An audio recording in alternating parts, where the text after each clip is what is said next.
Tonight, bombshell findings of the Ombudsman inquiry into the Port Pirie Mayor's trips to the Philippines.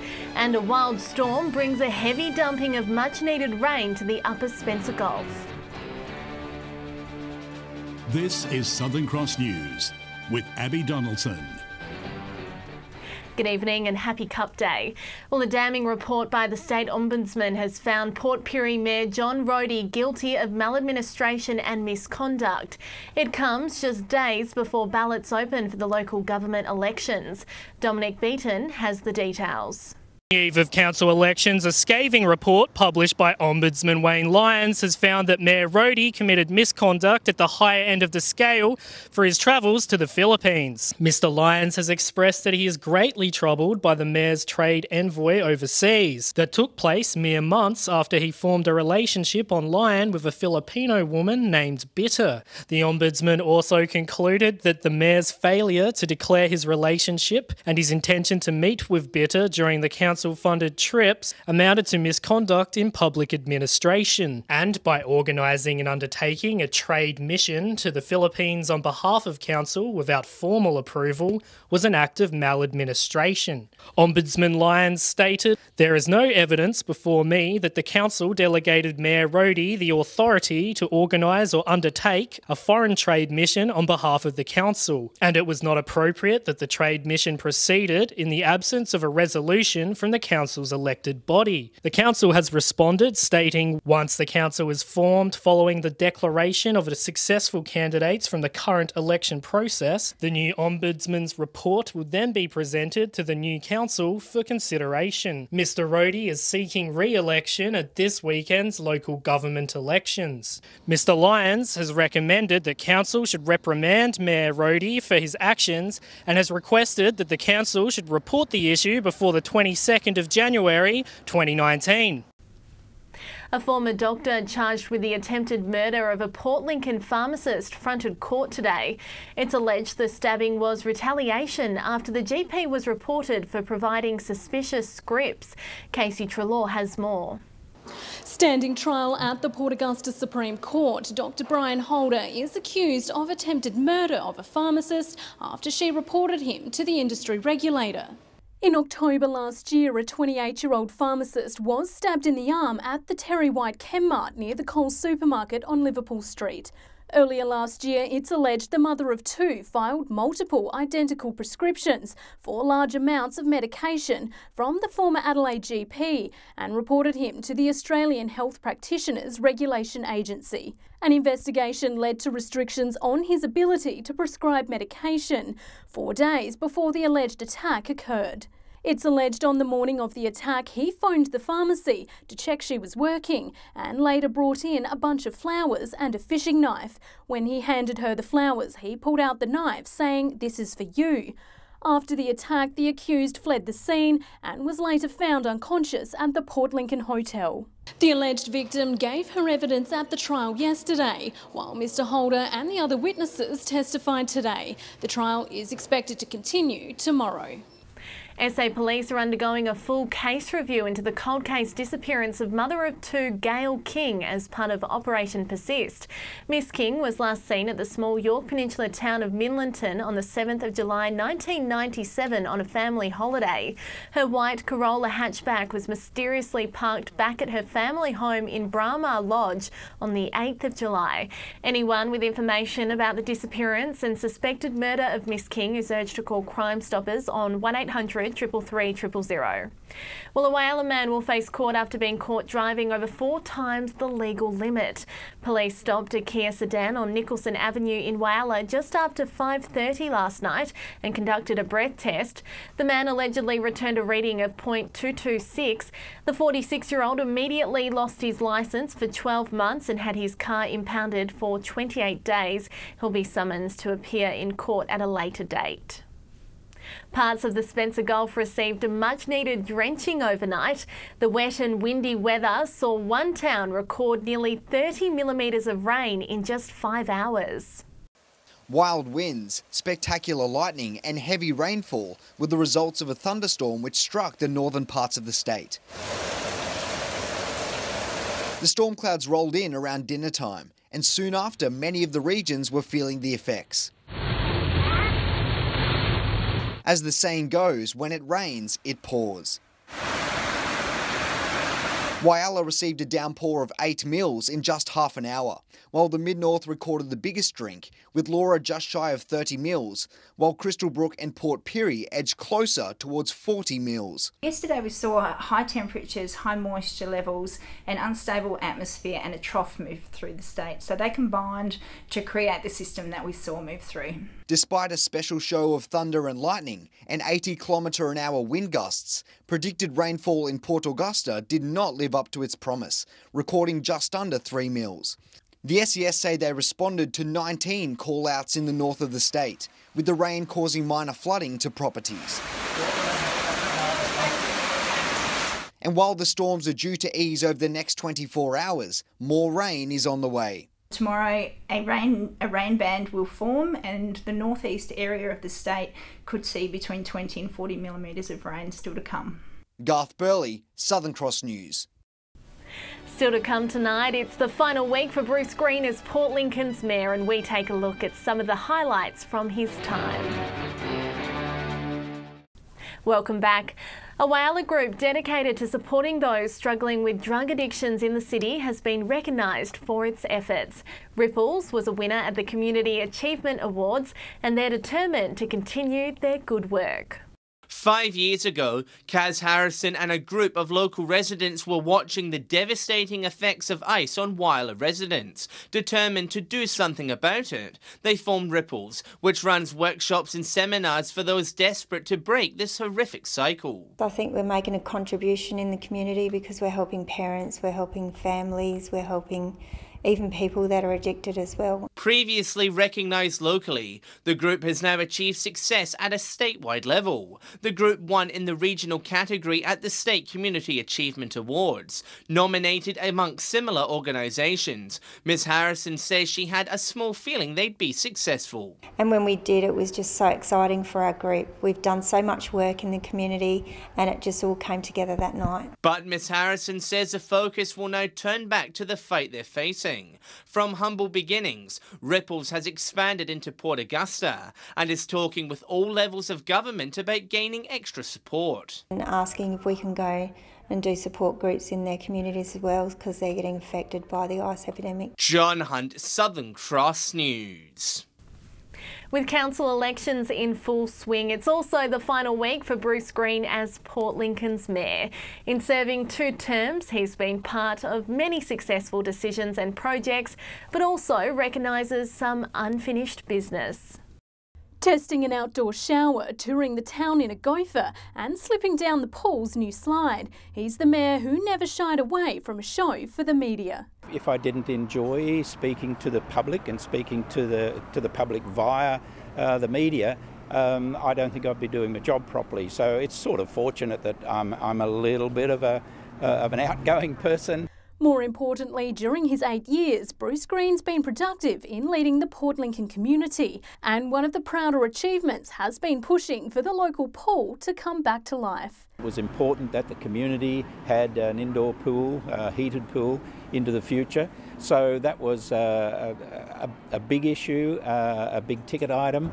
And I'm very pleased to see that that's now pretty much completed. Last night was the final council meeting, sitting in the head chair, and a chance to thank his fellow councillors. Council staff have been very supportive of me. I try and stay at a strategic level, and they've respected that, and I've respected the work that they do. Throughout his journey of 8 years, 2 terms, however, he couldn't get every ticket item achieved. There's 3 things that I haven't done. I've got 3 regrets. One is not being able to complete a boardwalk from the Lincoln Hotel to the Axel Stenros Museum. The second, bringing the council, library and visitor information centre together in one location. And the third, I think an amalgamation should be something that's on the agenda of the 2 district councils and the city. So yes, I regret that I wasn't able to progress that in any meaningful way. Casey Trelaw, Southern Cross News. Good on you, Bruce. Well, with the Southern Rock lobster season underway, recreational fishermen are being reminded of the rules in place. Fishers need to ensure their pot registrations are up to date, with a maximum of 2 pots per person. Other restrictions include the protection of females carrying eggs and a daily bag limit of 4. For the protection of the Southern Zone rock lobster stock, head to the PERSIST website for the full list of rules. The season, which began on Thursday, will remain open until May next year. Parts of the Whyalla Marina are off limits this week due to renovations. Council is strengthening the breakwater that borders the marina and protects it from damage from heavy seas. As Whyalla copped a lashing last night, local boat owners were protected from the heavy conditions by the local breakwater. Built over 30 years ago, at times it can take a battering from the rough seas. It's getting some much-needed TLC over the next fortnight to build up its strength. There's some armour in it existing, a rock size that's a little bit small and gets washed around a bit when we have our big storms. There's a few holes there that we need to put some bigger rocks in place. Over 2 stages, nearly 300 rocks weighing around 4 tonnes each will be deployed along the breakwater. Mr. Bourne says the works are needed to prevent the structure from becoming vulnerable during a storm or high tide. Move them quite easily, and then so that knocks them out of place, and then the sea can get in and hit the core of the breakwater, and you could get partial collapse. Boat owners won't be affected with the ramp still open for business. However, walking tracks will be off limits for up to a fortnight, while the swimming area will be limited to just weekend use. It's just another hazard that they don't really need, and I'm sure the Whyalla community would understand. Well, I know they do because they've done it before. John Hunt, Southern Cross News. Business owners from across the region will descend on Port Augusta for the inaugural Flinders Ranges and Outback Tourism Conference next week. It's hoped the event will give operators the skills to boost their tourism numbers.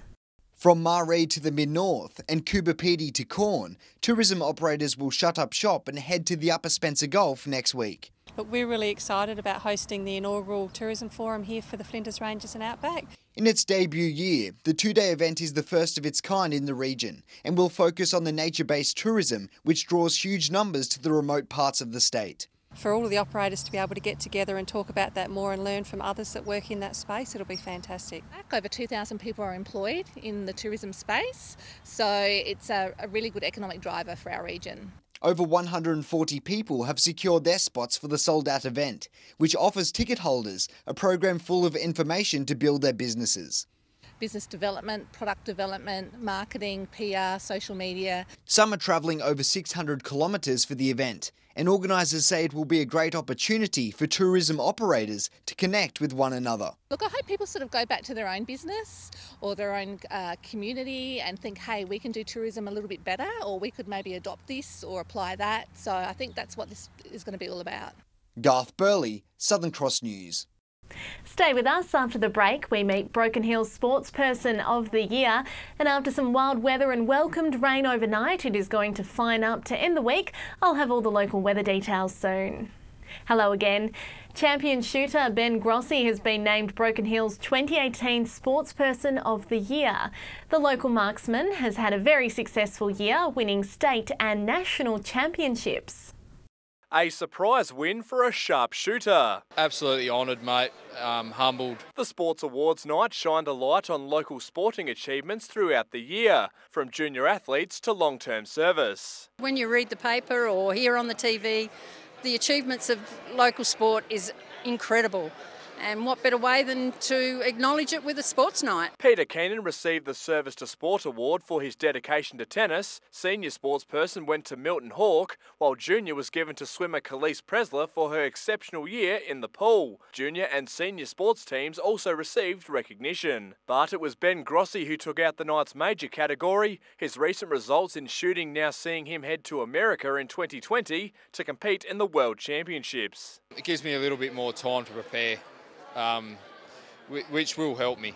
The night also celebrated the memory and legacy of Robert Schofield, who passed away in February. He was a talented competitor across many sports, famously winning the Broken Hill Tennis Championships 25 years in a row. All money raised from the night was donated to palliative care in Robert's honour. Patrick Ryankey, Southern Cross News. Some fantastic achievements there. And Patrick Reinke joins me now from Broken Hill with a look at local sport. And Silver City basketball is back at it, Pat. Yeah, that's right, Abby. Broken Hill basketball kicked off its season a few weeks ago and it's starting to take shape. While they were a bit one-sided, the most recent round of A-grade matches was still high quality. Ramjets had an easy night against free ballers, winning by a solid 33 points. Black Panthers and Scorchers was a little bit closer, but Panthers still managed to get a hold of a win. The final game was a comfortable victory for the North Bulldogs, who knocked over Stars by 41. A quick look at some Spencer Gulf basketball now, and in Port Pirie, Pacers got past the Tomcats by 5, and the Ducks made it 3 wins in a row after they downed Globetrotters. In Port Augusta, Wildcats put Cobras to the sword, and the Eagles defeated the Titans. Back to Broken Hill for a bit of tennis now, and the recent round saw some tight games. Drop shots beat backhands by the barest of margins, one solitary game. Volleys and forehands also had to fight hard to get wins, while my topspins got a 3-1 win over Swallows. And Port Pirie is also in full swing with its local season. There were easy wins for Railway and Trinity Red, while Trinity Gold just outplayed Risdon Uniting Blue. And finishing off with some Whyalla baseball and softball. In softball, Tigers beat Roadrunners by 3 runs and Eagles downed Indians by 7. In the baseball, it was a draw, would you believe it? A high-scoring draw. Nothing could split Tigers and the Roadrunners, who finished the match 21-21. And just a quick reminder that if you want your sports results on Southern Cross News, send them through to localsport@sca.com.au. Back to you, Abby. Thanks, Pat. And now it's time to take a look at what's happening in the weather. Well, after an absolute dumping in some centres last night, we saw the odd shower lingering for Cup Day today. Port Augusta reached a top of 23 degrees. Port Lincoln was fine and 20 the max there. On the satellite, thick cloud over northern and eastern parts of SA with a low pressure trough is bringing some patchy rain areas and a few storms. Cloud is increasing in the southwest ahead of another trough and cold front, also producing showers and thunderstorms. On the waters for your Wednesday, southwesterly winds up to 20 knots, seas at 1.5 metres with a south-southwesterly swell, and sunrise will be at 6:15 on the dot tomorrow morning. Well, these scattered showers are expected to hang around tomorrow too. Whyalla, Port Lincoln and Port Pirie all reaching a top of 18 degrees. That's the same for Broken Hill, but it will be cloudy. Skies are expected to clear for Thursday though, a mix of sunshine and cloud for all districts. Port Lincoln 19, Woodner sunny and 25 for Thursday. Lovely conditions to end the week too, with temps in the low to mid-20s. Further up the Gulf, the rain is expected to clear by Thursday. Gorgeous sunny conditions. Port Augusta warming up to 26 degrees on Friday. Whyalla sunny and 21 by Saturday. And the odd drizzle over the coming days before it warms back up again into the 30s by Saturday for Port Pirie. Milder conditions in Clare with temps in the high teens to low 20s, and cloud will clear for some gorgeous spring days in Broken Hill this week. And that's all the local news this Tuesday. Thanks for your company. I'm Abby Donaldson. We hope to see you tomorrow.